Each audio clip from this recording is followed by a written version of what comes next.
एक second media को चुनौतीपूर्ण रहा ये। मैंने कहा दोनों सीटें दोनों जगह कांग्रेस जीत गई है। श्री बद्रीनाथ जी की कृपा से हम बद्रीनाथ भी जीत गए हैं और हम मंगलौर भी जीत गए हैं। और इस जीत में जहां बद्रीनाथ और मंगलौर की जनता जनार्दन की बहादुरी का परिणाम है, वहां पर कांग्रेस कार्यकर्ताओं के साथ जो मीडिया ने भी निष्पक्ष रिपोर्टिंग की, उसके लिए उसने ये भाजपा के हौसले कि वो मतदान का अपहरण करना चाहते थे, ये मतदाता की भावना का अपहरण करना चाहते थे, उसको डकैती डालना चाहते थे, वो डकैती नहीं डाल पाए। यह आपकी कांग्रेस कार्यकर्ताओं की और आपकी जो सतर्कता थी, जो आप लोगों ने हमारी भावना को और ऐसा हो रहा है उन घटनाओं को आगे बढ़ाया, राष्ट्रीय परिदृश्य पर लेकर के गए।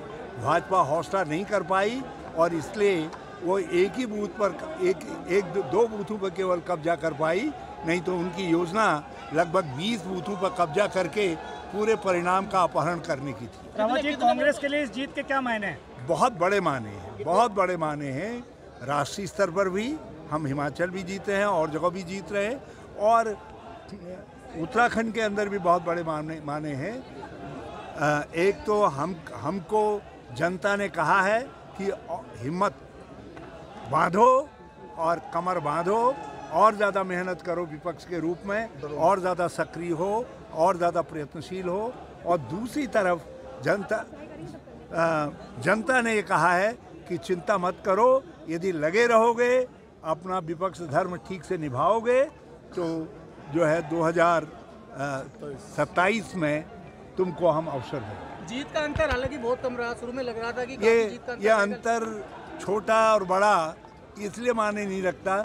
एक तरफ सत्ता पुलिस के बल पर, प्रशासन के बल पर नग्न नाच करके मतदाताओं की भावना का अपहरण कर रही थी, उसको लूटने की कोशिश कर रही थी, धमकियां दे रहे थे, प्रलोभन दे रहे थे, ये सारी चीज़ें थी। और दूसरी तरफ हमारी साधनहीनता थी, लेकिन उसके बावजूद जो है ये जीत शानदार जीत है। और हमारी नहीं, ये जनता के साहस की जीत है, ये निर्भीक पत्रकारिता की जीत है, ये हमारे निर्भीक कार्यकर्ताओं की जीत है और हमारे कैंडिडेट और उनके सहयोगियों की मेहनत की जीत।